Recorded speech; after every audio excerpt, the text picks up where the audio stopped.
मैं सोचता हूं कि wedding photography is an art and wedding photography business is another art.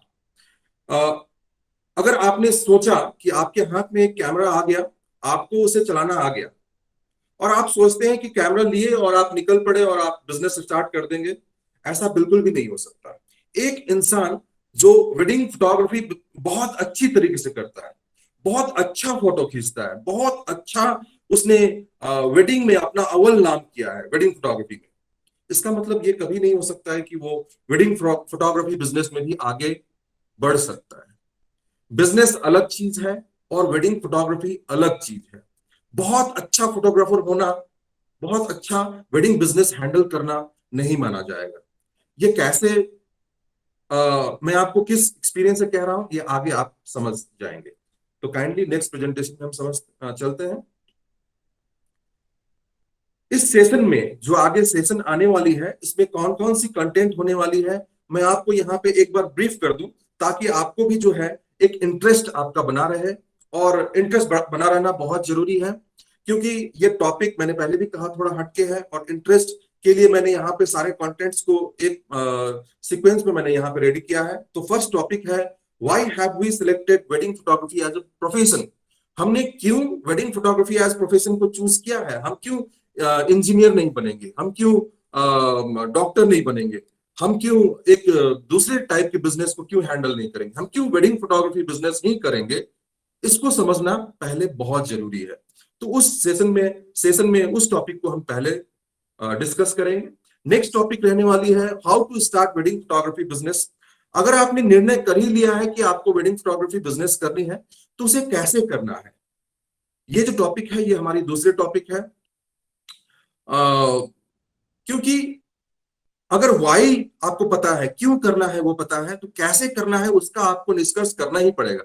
अगर आप कैसे करना है उसका निष्कर्ष नहीं करेंगे तो आप आगे जाके लड़खड़ा सकते हैं। थर्ड जो टॉपिक रहने वाली है, यहाँ पे फोर्थ हो गई है, इट्स फाइन। थर्ड जो टॉपिक रहने वाली है, how much to charge for a wedding photography project. मैं जानता हूं कि इस पर्टिकुलर टॉपिक पे सबकी निगाहें रहने वाली है कि एक वेडिंग फोटोग्राफी बिजनेस चलाते वक्त एक वेडिंग फोटोग्राफी पैकेज कैसे बनाएं। हम रैंडमली, मैंने देखा है कि रैंडमली हम क्या करते हैं कि हम एक दिमाग में एक अनुमान लगा लेते हैं कि आज से मैं 70,000 रुपीज चार्ज करूंगा, 1 लाख चार्ज करूंगा, 5 लाख चार्ज करूंगा, 15 लाख चार्ज करूंगा। इस तरह से एक्चुअली वेडिंग फोटोग्राफी बिजनेस की पैकेजिंग नहीं होती है। पैकेजिंग करते वक्त हमें किन चीजों का ध्यान रखना है वो भी मैं आपको आगे समझाऊंगा। नेक्स्ट जो टॉपिक रहेगी, what is equipment depreciation and how does it effect your wedding photography business. Equipment depreciation, मैं इस चीज को महसूस करता हूं कि काफी सारे लोगों ने इक्विपमेंट डेप्रिसिएशन क्या होता है उसे कभी या तो सुना नहीं होगा या तो उस चीज को वैल्यू नहीं किया होगा। बट ये आपके बिजनेस में काफी ज्यादा वैल्यू रखती है। आगे आने वाले टॉपिक में आप खुद ब खुद इसे समझ जाएंगे। तो आइए चलते हैं डायरेक्टली सेशन की ओर। अब सेशन जो है फुल फ्लेजेड स्टार्ट हो रही है और काफी सारे लोग अभी तक जुड़ चुके हैं।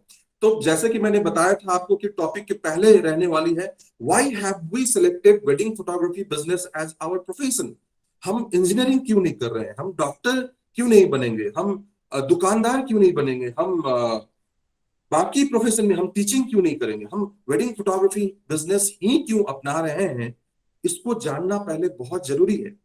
आज के दिन में जनरली मैंने देखा है क्या होता है कि हम देखते हैं कि अपने जो दोस्त हैं, बहुत सारे बिजनेस इस तरह से स्टार्ट होते हैं वेडिंग फोटोग्राफी बिजनेस, कि उनके जो दोस्त हैं उनके पास एक डीएसएलआर है, और डीएसएलआर होना, वो समझते हैं कि ये डीएसएलआर होना और इसके जो आईएसओ शटर स्पीड और एपर्चर कंट्रोल्स हैं, वो जब मैं सीख गया हूं तो इसको मैं सारा चीज मैं जानता हूं और मैं इसको लेकर के अब बिजनेस कर सकता हूं। और क्योंकि मेरा दोस्त जो है इस बिजनेस करते वक्त बहुत पैसा कमा रहा है, तो मुझे भी इस चीज को करना चाहिए।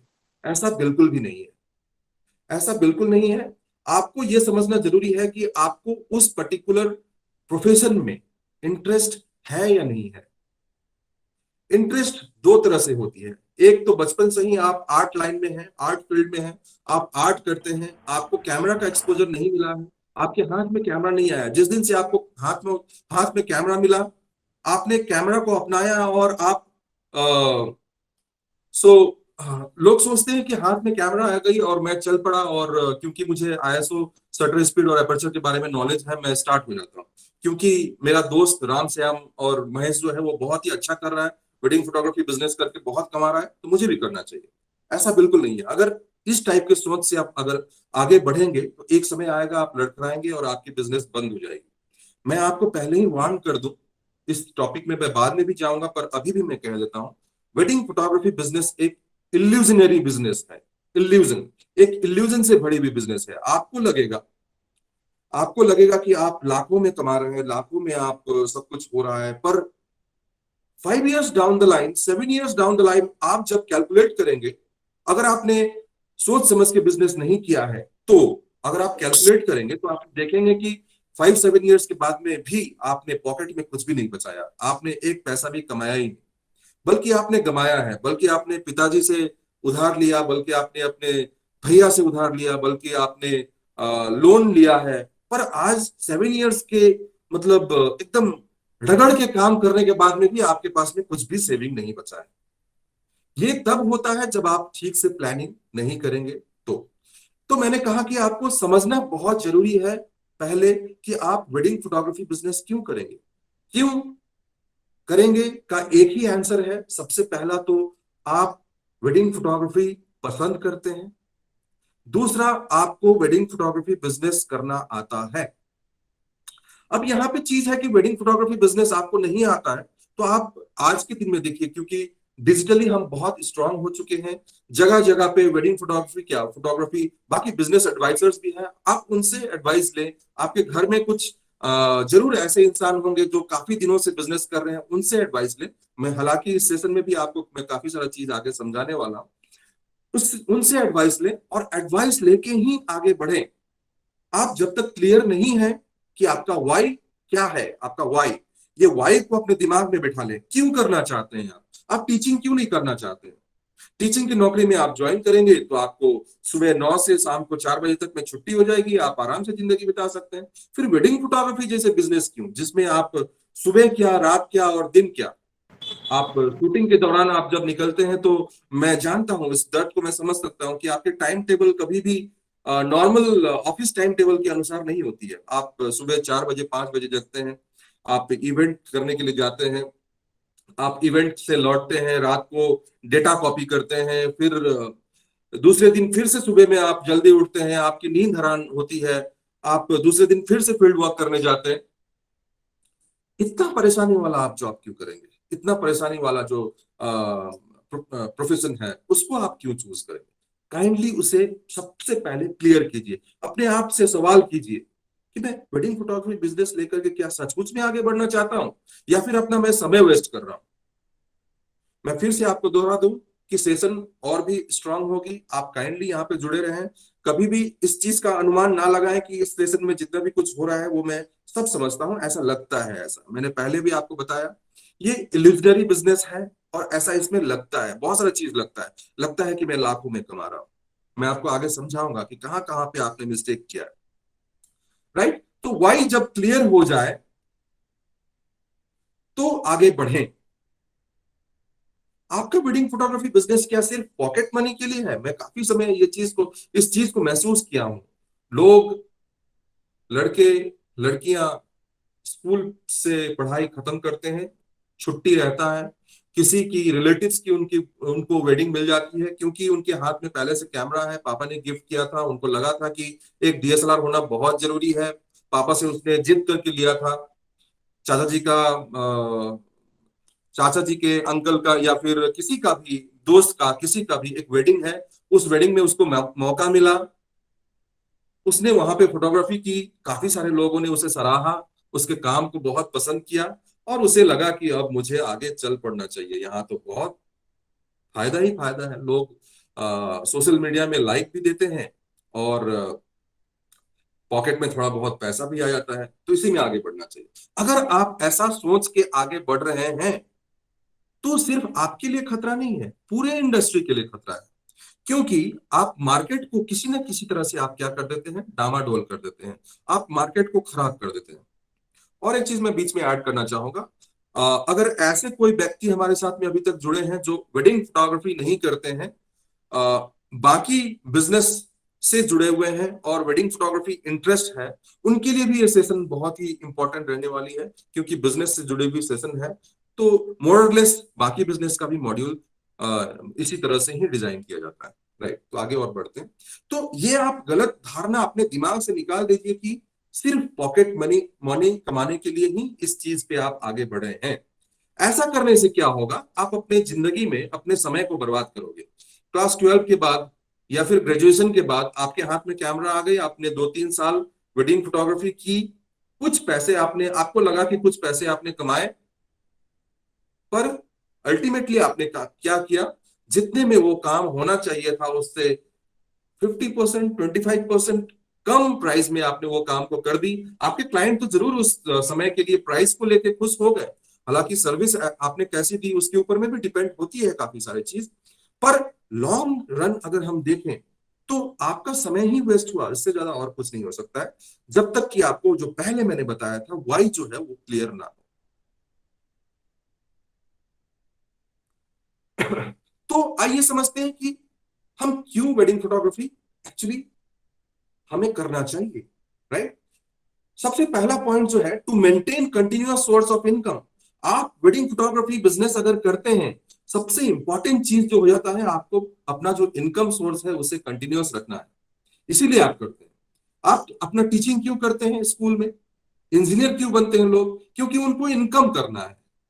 राइट, पसंद है photography, is fine, is fine, तब आप दूसरा नौकरी कीजिए और बर्ड फोटोग्राफी कीजिए, वहां से आप हॉबी के तौर पे उसे कीजिए, लैंडस्केप खींचिए, आप हॉबी के तौर पे उसे आगे बढ़ाइए। पर एक वेडिंग फोटोग्राफी एक इंडस्ट्री में आप जब घुस जाते हैं और आप काफी समय इसमें इन्वेस्ट करते हैं, ये सारे जो पॉइंट्स हैं, यहाँ पे जो 8 पॉइंट्स हैं, ये बहुत ही इंपॉर्टेंट है और इन पॉइंट्स को आपको याद रखना पड़ेगा कि आप क्यों कर रहे हैं। पहला मैंने बताया कि आपको regular source of income generate करना है। क्यों regular source of income generate करना है? क्योंकि हम लाइफ में कोई भी काम इनकम के लिए ही करते हैं। पहला, हॉबी और आर्ट को हम थोड़ी देर के लिए अलग रख देते हैं, उसे हम अभी नहीं लेके आते हैं, इमोशन से हम इसे नहीं जोड़ते, हम इसे पूरी बिजनेस की तरह से देखते हैं, पूरे बिजनेस की तरह से। तो हमें क्या करना है, इनकम सोर्स अपना एसर्टेन करना है कि मुझे मंथली जितना इनकम चाहिए मैं इस प्रोफेशन से लेके आऊंगा। अदरवाइज मैं टीचिंग करता, 40,000 रुपए, 50,000 रुपए, 60,000 रुपए मुझे मैं महीना में मिल जाता। यहाँ पे क्यों? 2 number, to fulfil day to day monetary requirement. अब इनकम तो करना है, दिन प्रतिदिन के भी आपके बाकी खर्चे हैं। आपके दोस्त के साथ में आप जब बैठते हैं, वो एक दिन पार्टी देता है, नेक्स्ट दिन फिर वही देता है, थर्ड डे फिर वही देता है, फोर्थ डे में आपके पास कम से कम पैसा होना चाहिए कि आप उसे भी पार्टी दे पाए, ताकि वो दोस्त दोस्त ही रहे और बाद में उस वो कभी ये ना कहे कि सिर्फ पार्टी मैं ही देता हूं, ये क्यों क्यों नहीं कभी पैसा निकालता है। आपके पास में पैसा रहेगा तब तो आप निकालिएगा। तो वेडिंग फोटोग्राफी बिजनेस करते वक्त उस चीज का भी आपको ख्याल रखना है कि इतनी इनकम हो कि आपकी डे टू डे लाइफ में जो भी चीज आपकी आती है, सिर्फ पार्टी नहीं है, काफी सारे चीज है।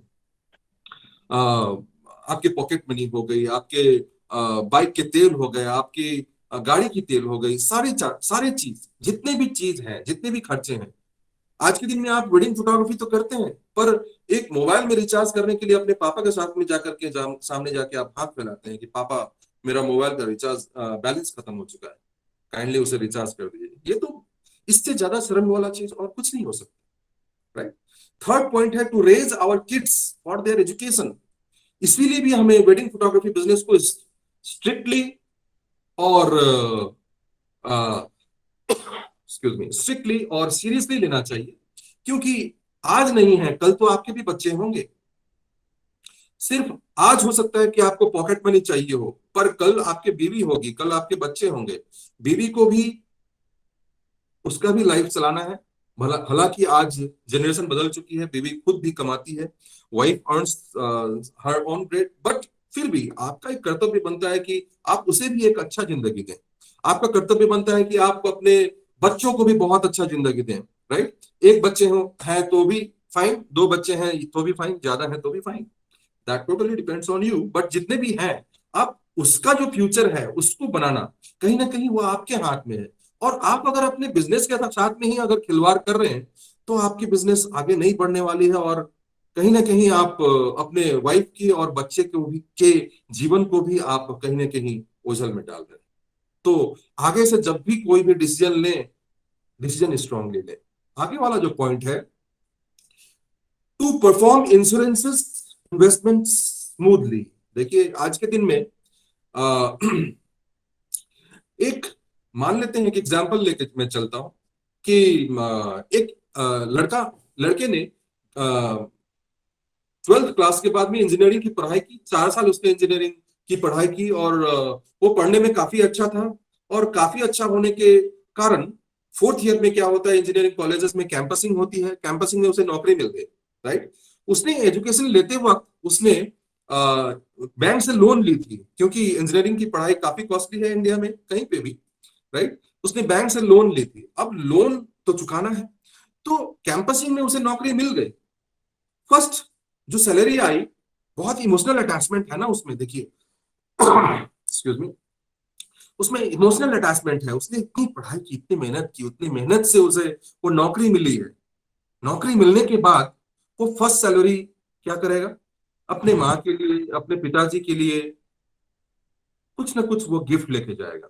राइट। अपने घर में अगर भाई बहन है तो उसके लिए भी कुछ खरीद के जाएगा, क्योंकि उसकी जीवन की वो क्या है, फर्स्ट फर्स्ट सैलरी है। और फर्स्ट सैलरी हमेशा कहीं ना कहीं बहुत ही इंपॉर्टेंट होती है। मेरे लाइफ में जब मैं नौकरी करना शुरुआत किया था, तो मेरी लाइफ की फर्स्ट सैलरी 300 रुपीज थी। और वो 300 रुपीज आज भी मुझे याद आती है। सोचिए आपकी कितना इंपॉर्टेंट होता है वो फर्स्ट सैलरी। राइट। तो उससे आप क्या करेंगे, आप अपने परिवारजनों के लिए आप अच्छा सा कुछ गिफ्ट खरीद के लेके जाएंगे सैलरी से। नेक्स्ट दिन में हो सकता है आप कहीं आउटिंग पे जाएं, कहीं आप रेस्टोरेंट में खाने पीने के लिए जाएं। फर्स्ट मंथ में आप क्या नहीं करेंगे, अपने लोन के बारे में नहीं सोचेंगे, क्योंकि जहां पे इमोशनल अटैचमेंट होती है वहां पे लोन वगैरह को हम थोड़े देर के लिए हम दूर रखते हैं। पर उस पर्टिकुलर बंदे की नेक्स्ट जिम्मेदारी क्या है, नेक्स्ट मंथ से उसे लोन के बारे में सोचना पड़ेगा। क्योंकि बैंक ने उसने उसे इसीलिए लोन दी थी, क्योंकि वो पढ़ लिख के जब वो नौकरी हासिल कर ले, उसके बाद जो उसको सैलरी मिलेगा तो उसका सर्टेन पार्ट वो एजुकेशन लोन को वापस करने में लगाए। राइट। सिर्फ लोन चुकता करने से भी नहीं होगा, उसे अपना जीवन भी चलाना है। उसके साथ साथ में वो क्या सोचेगा, वो सोचेगा कि मुझे फ्यूचर के लिए भी कुछ सेव करना है, मुझे थोड़ा एलआईसी कर लेना चाहिए, थोड़ा कुछ अपने लिए हेल्थ इंश्योरेंस कर लेना चाहिए। तो अगला पॉइंट मेरा वही था कि to perform insurances investment smoothly. क्योंकि आपके जीवन में, आपके जीवन बीमा भी बहुत इंपॉर्टेंट है आज के जीवन में। देखिए अभी कोरोना का समय चल रहा है, आप सभी जानते हैं कि हेल्थ को अच्छा रखना कितना जरूरी है। और अगर एक इंसान परिवार से अगर बिछड़ जाए, और वही इंसान सिर्फ ऐसा है जो परिवार में इनकम जनरेट करता है, और उसके चले जाने का दुख पूरा परिवार नहीं झेल पाएगी। पर उस दुख के दौरान भी अगर आपके जीवन का एक इंश्योरेंस, उससे कुछ पैसा परिवार को अगर मिलता है, तो कहीं ना कहीं थोड़ा सा आपके चले जाने का दुख तक हालांकि उनके जीवन में सारा जीवन रहेगा, पर उस पर्टिकुलर क्षण के लिए कुछ पैसा अगर आ जाते हैं तो उनको जीवन चलाने में थोड़ा सुविधा हो सकता है। इसीलिए आपको इंश्योरेंसेस, वेडिंग फोटोग्राफी बिजनेस भी अगर आप करते हैं तो अपने लिए इंश्योरेंस और इन्वेस्टमेंट सोचना पड़ेगा, पहले दिन से ही सोचना पड़ेगा। उस इंजीनियर ने क्यों पहले दिन से ही सोची थी, उस वो टीचिंग जॉब ज्वाइन करते हैं वो पहले दिन से ही अपने इनकम के बारे में, अपने सेविंग्स के बारे में क्यों सोचते हैं, आप क्यों नहीं सोचते। अगला जो टॉपिक है, to build a dream home. किसका इच्छा नहीं होता कि उसका एक अपना घर हो, भले ही पिताजी का घर है, पर अपने पैसों से खरीदा हुआ घर। इससे ज्यादा इंपॉर्टेंट और इससे ज्यादा अच्छा चीज और जीवन में क्या हो सकता है। तो अगर आप एक इच्छा रखते हैं कि आपका भी हालांकि आपके जीवन में अगर इच्छा नहीं है तो इसमें कुछ नहीं कहना, पर मैंने जितने लोगों को पहचाना है उनका जीवन में हमेशा एक एक ख्वाहिश रहता है कि उसका जीवन में उसके पैसे से बनाया हुआ एक घर हो। तो आज से ही आपको सोचना पड़ेगा कि उस घर बनाने का पैसा भी आप वेडिंग फोटोग्राफी बिजनेस चलाते वक्त ही निकालें। To purchase a dream car. सबसे पहले लोग ड्रीम कैमरा खरीदते हैं, ड्रीम लेंस खरीदते हैं, और फिर ड्रीम बाइक पे आते हैं। अक्सर मैं जनरल लोगों के बारे में बात कर रहा हूँ। कुछ लोगों की पहले से ही रहती है सब चीज और वो अपना गाड़ी के पीछे में सब कुछ चलाते हैं। सो ड्रीम बाइक और ड्रीम कार, ये पैसा जब आपको चाहिए, दिमाग में तो है आपके कि आपको बाइक खरीदना है, अच्छा सा बाइक खरीदना है, आपके दिमाग में तो है कि आपको अच्छा सा गाड़ी खरीदना है, राइट। सबके अपने हैसियत के अनुसार होती है। किसी के लिए ऑल्टो भी बहुत अच्छा कार है, किसी के लिए ऑडी भी बहुत अच्छा कार है, जैगुआर भी बहुत अच्छा कार है। पर ड्रीम कार तो ड्रीम कार होता है, भले ही वो कितने भी पैसों का, राइट। तो आपके भी जीवन में अगर वो ड्रीम कार का सपना है, तो आपको वो पैसा भी तो वेडिंग फोटोग्राफी बिजनेस से ही निकालना पड़ेगा। फिर हल्के में क्यों ले रहे हैं आप वेडिंग फोटोग्राफी बिजनेस को? ऐसा मैं इसलिए कह रहा हूं क्योंकि अगर जो लोग हल्के में ले रहे हैं तो आज से ही वो सुधर जाएं। और मैं ये नहीं कह रहा हूं कि जितने भी लोग जुड़े हैं सारे लोग ही हल्के में ले रहे हैं, पर अगर ले रहे हैं तो आज से ही सुधर जाइए और इन सब चीजों के बारे में एक बार सोचना शुरू कीजिए। आपके दिमाग में जरूर घंटी बजेगी, इसके बारे में तो आज तक मैंने सोचा ही नहीं। इसलिए मैंने पहले बताया था कि वेडिंग फोटोग्राफी बिजनेस जो है वो इल्यूजनरी बिजनेस है। आप चलते जाते हैं, आपको लगता है कि अरे लाख रुपया तो आज मिल रहा है, कल भी मिल रहा है, परसों भी मिल रहा है, तो लाखों लाखों में तो सब कुछ हो जाएगा, मैं तो लखपति क्या करोड़पति बन जाऊंगा। पर एक्चुअली 5-7 साल के बाद में आपको पता चलता है कि आपके पॉकेट में कुछ नहीं बचा है, आप कंपनी बंद कर देते हैं, आगे बढ़ते हैं। To go to tour destinations and restaurants, किसका ख्वाहिश नहीं होता कि हम दुनिया देखें, राइट। आप अपने ख्वाहिश को अगर अपने कमजोरी से मार दे, आप अगर क्योंकि बिजनेस आप स्ट्रांगली नहीं कर रहे हैं तो अपने ख्वाहिश को अगर मार दे तो अलग बात है। पर ख्वाहिश सबका होता है कि आप कम से कम हर साल नहीं तो हर दूसरे साल या फिर साल में 2 बार अपने अपने इसके अनुसार किसी न किसी टूर डेस्टिनेशन पे जाए। कम से कम महीने में 1 बार 2 दफे अपने फैमिली के साथ रेस्टोरेंट पे जाए। ये सारा चीज का कैलकुलेशन आपके पैकेजिंग में होना पड़ेगा। मैं आप पैकेजिंग के बारे में भी आगे बात करने वाला हूँ, आप जुड़े रहें क्योंकि सबसे इंपॉर्टेंट टॉपिक जो आपको अट्रैक्ट की होगी, मैं समझ सकता हूँ कि वेडिंग फोटोग्राफी पैकेज को कैसे डिजाइन करें। मैंने विस्तार से कोशिश किया है जितना हो सके, क्योंकि हर एक जो टॉपिक है वो लगभग लगभग 1 घंटा 1.5 घंटा का टॉपिक है, पर आज पावर पैक सेशन बनाया गया है क्योंकि टाइम की भी लिमिटेशन है। आगे बढ़ते हैं। और अंत में टू सेव मनी, इस सारे चीजों को करते हुए, आपके दिनचर्या के सब कुछ करते हुए, बाइक में तेल डालते हुए, गाड़ी में तेल भरते हुए, आपके पॉकेट मनी, आप रेस्टोरेंट जाते हुए, आप इंश्योरेंस करते हुए, आप आपकी ड्रीम कार भी आपने खरीद ली, आपने घर भी खरीद लिया, फिर भी कुछ सेविंग चाहिए होता है जिसे हम लिक्विड मनी कहते हैं। Is wedding photography business of free affair? बिल्कुल भी नहीं। आप सब लोग जानते हैं कि फ्री में वेडिंग फोटोग्राफी किसी का कर देना वो सही चीज नहीं है। और क्यों नहीं है उसका पीछे का कारण मैंने आपको पहले ही बताया है कि आप अगर फ्री में कर देंगे तो आपने अपने जीवन के साथ में धोखा किया है और बाकी कुछ नहीं। अब चलते हैं मेन टॉपिक पे, how to start a wedding photography business.